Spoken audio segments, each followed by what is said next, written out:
Ghusl, taking a bath, something which we do every day. But if you think about it, it's a pretty important part of your religion, because if you are not ritually pure, you cannot perform some important religious deeds. And how much time and effort you put into learning the correct manner of ghusl, and how consciously and how well you perform the ghusl, shows your concern for the way you stand before Allah. Because al-ghuslu amana bayna al-abdi wa bayna rabbihi.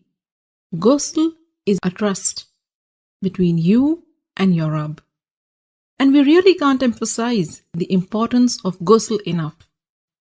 In this series, we will begin the discussion with the obligatory ghusl, which will be helpful to you when you are in a hurry or if there is not enough time to take a complete ghusl. Next, I will take you step by step through the etiquettes of the complete ghusl, where we will discuss the sunnah acts of ghusl. And finally, in the next video, we will answer some frequently asked questions about ghusl. Alhamdulillah, all the information and answers are taken from the writings and fatwa of the scholars. So let's begin. There are two kinds of ritual impurities, the minor impurity and the major impurity, which occurs as a result of janabah, haid or nifas. To achieve tahara from the minor impurity, you only need to renew your wudu, ablution, whereas in the case of major impurity, you need to take a ghusl. And ghusl can be taken in two ways. A complete ghusl with all the sunnahs of the Prophet, and a partial or a sufficient ghusl, which means only doing what is obligatory to free yourself from the ritual impurity. So what are these obligatory acts of ghusl?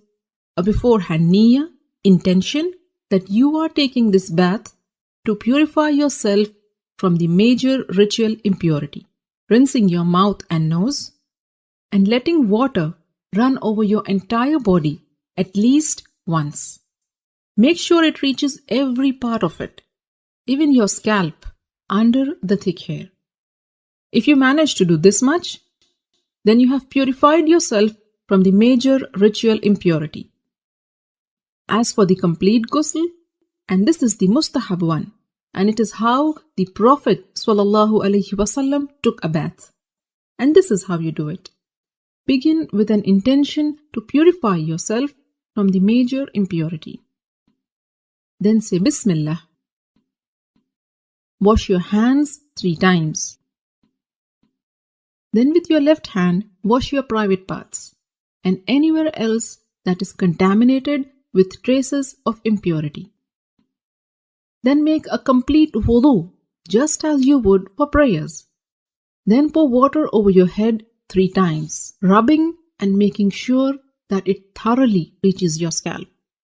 Some scholars said 3 times means once on the right, next on the left, and then in the center. And then pour water and wash the entire body, beginning with the right side, then the left, while rubbing it with your hands so that you are sure you haven't missed any part. So these are the etiquettes of the complete ghusl.